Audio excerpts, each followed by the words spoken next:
ಬೆಂಗಳೂರು ಆಯಿತು, ತುಮಕೂರು ಆಯಿತು, ಈಗ ಬಾಗಲಕೋಟೆ ನವನಗರದ ಡಿಸಿ ಕಚೇರಿಯ ಬಳಿಯೂ ಕೂಡ ಪ್ರತಿಭಟನೆಗಳಾಗ್ತಾ ಇದೆ. ಬಾಗಲಕೋಟೆಯ ನವನಗರದ ಡಿಸಿ ಕಚೇರಿಯ ಬಳಿ ಬಿಜೆಪಿಯ ಪ್ರತಿಭಟನೆ, ಜಿಲ್ಲಾಡಳಿತದ ಬಳಿ ಬ್ಯಾರಿಕೇಡ್ ತಳ್ಳಿ ಬಿಜೆಪಿಗರ ಆಕ್ರೋಶ. ಸಚಿವ ನಾಗೇಂದ್ರ ರಾಜೀನಾಮೆಗೆ ಆಗ್ರಹಿಸಿ ಪ್ರೊಟೆಸ್ಟ್ ಆಗ್ತಾ ಇದೆ. ಬಿಜೆಪಿ ಮುತ್ತಿಗೆ ತಡೆಯೋದಕ್ಕೆ ಪೊಲೀಸರು ಹರಸಾಹಸ ಪಡ್ತಿದ್ದಾರೆ. ಬಿಜೆಪಿ ಮಾಜಿ ಶಾಸಕ ಡಿಜಿ ಪಾಟೀಲ್, ಚರಂತಿಮಠ್, ಸಂಸದ ಗದ್ದಿಗೌಡ ಸೇರಿ ಹಲವು ನಾಯಕರು ಭಾಗಿಯಾದರು. ರಾಜ್ಯ ಸರ್ಕಾರದ ವಿರುದ್ಧ ಧಿಕ್ಕಾರ ಕೂಗುತ್ತಾ ಆಕ್ರೋಶ.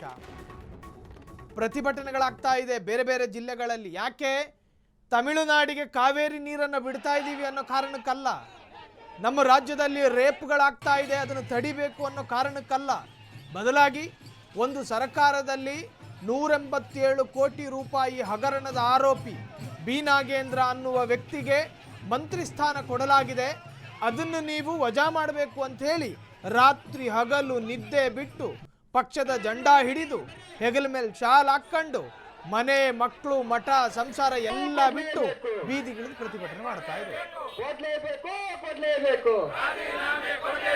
ಭ್ರಷ್ಟ ಕಾಂಗ್ರೆಸ್ ಸರ್ಕಾರಕ್ಕೆ